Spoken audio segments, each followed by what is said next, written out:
ప్రభుత్వంలో టోకెన్లు ఇచ్చినప్పుడు ఎక్కడా తొక్కిసలాటలు జరగలేదు, ఎక్కడా ఎవరు చనిపోలేదు. మరి ఇప్పుడు ఎందుకు జరిగింది? మీ చేతగానితనం కాదా? మీరు పెట్టుకున్న మీ భజన పరుల వల్ల జరిగిన తప్పిదం కాదా? ఒకవేళ అది కరెక్ట్ కాదనుకున్నప్పుడు నువ్వు ముఖ్యమంత్రి అయ్యి 7 నెలలు అవుతుంది, మరి ఎందుకు తీసేయలేదు ఆ టోకెన్ సిస్టమ్?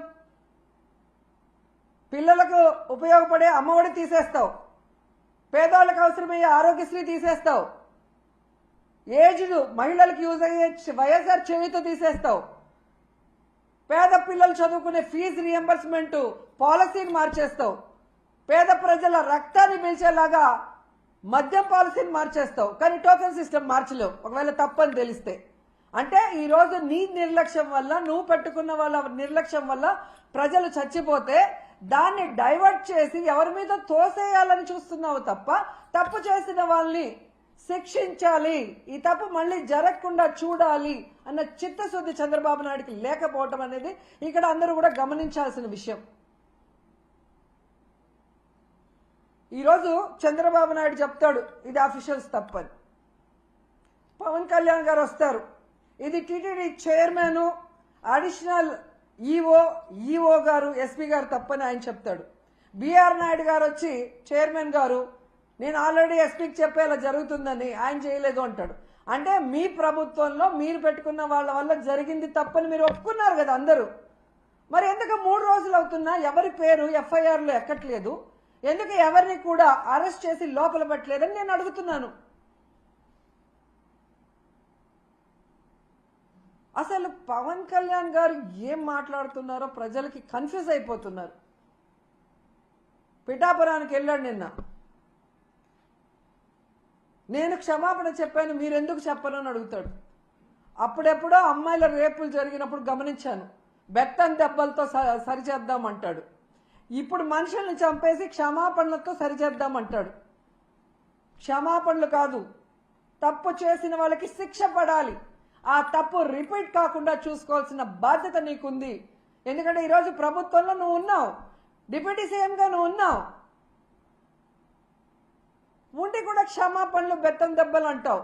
మొన్న ఈ మధ్య కడపకు వచ్చినప్పుడేమో ఎవడు తప్పు చేసినా నేను ఒప్పుకోను, తాట తీస్తా, తోలు తీస్తా, అంతు చూస్తా అని మాట్లాడావు.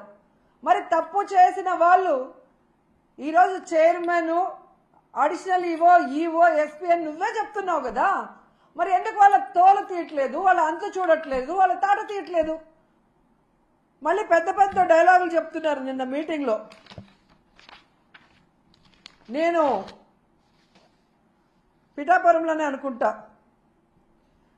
కులం పేరుతో ఎవరైనా తప్పించుకోవాలని చూస్తే నేను చూస్తూ ఊరుకోను అన్నాడు. మరి ఈరోజు బిఆర్ నాయుడు గారిని, వెంకయ్య చౌదరి గారిని, సుబ్బారాయుడు గారిని శిక్షించడానికి ఏ కులం చూసి నువ్వు భయపడి ఆగిపోతున్నావు అని అడుగుతున్నా. నీ పక్కన నిన్న పిఠాపురంలో ఉన్నాడు పంతం నానాజీ, ఒక డాక్టర్ కమ్ ప్రొఫెసర్ అయిన ఒక ఎస్సీ మేధావిని గూబ పగలగొడితే నీ కులమని ఆపేస్తావా శిక్షించకుండా, కేసు పెట్టకుండా? మళ్ళీ పెద్ద పెద్ద డైలాగు, కులం చూసి నేను భయపడను అని. ఆ రోజేమో జరగని తప్పును జరిగినట్టుగా లడ్డూలో కల్తీ జరిగిందని కాషాయ వస్త్రాలు వేసుకొని తిరుపతిలో నానా హడావిడి చేశారు.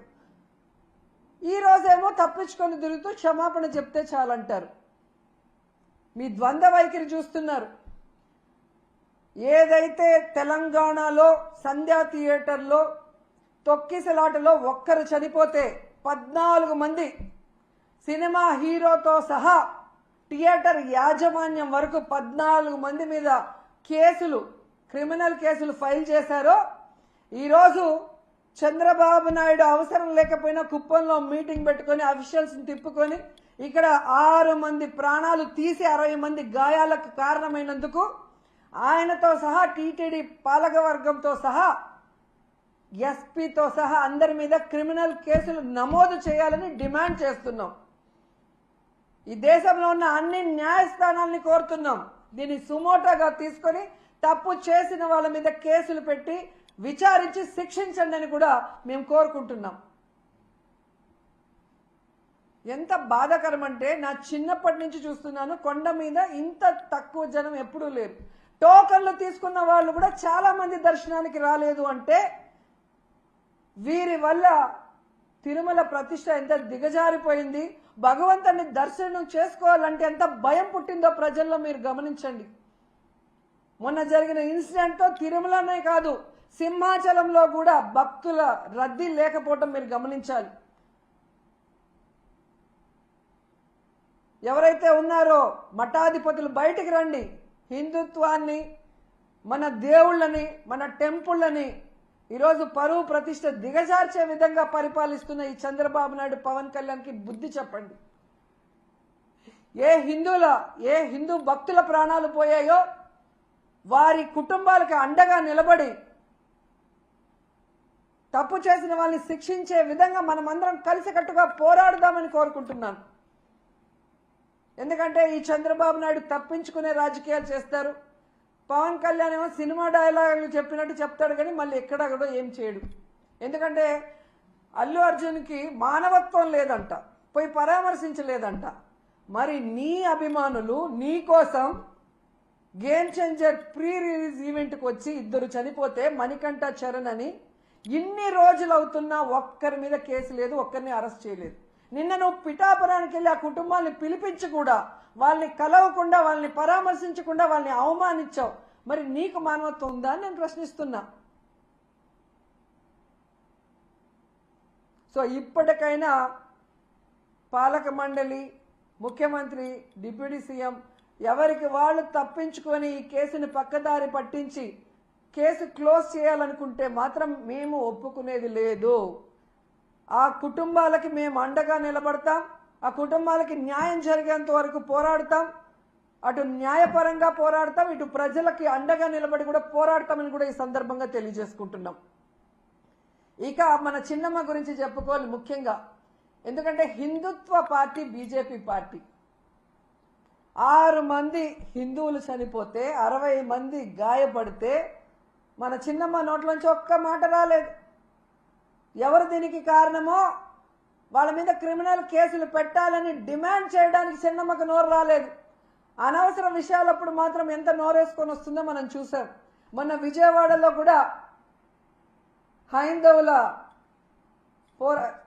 హైందవుల మీటింగ్ ఏదో జరిగింది. అక్కడికి కూడా వెళ్ళి మన చిన్నమ్మ ఏ విధంగా పెద్ద పెద్ద మాటలు మాట్లాడిందో మనం చూసాం. మరి హిందువులు చనిపోతే హిందూ భక్తులకి వాళ్ళ ప్రాణాలకి విలువ లేదా చిన్నమ్మ? పురంధేశ్వరి గారు డిమాండ్ చేయరా? మోడీ గారికి చెప్పండి.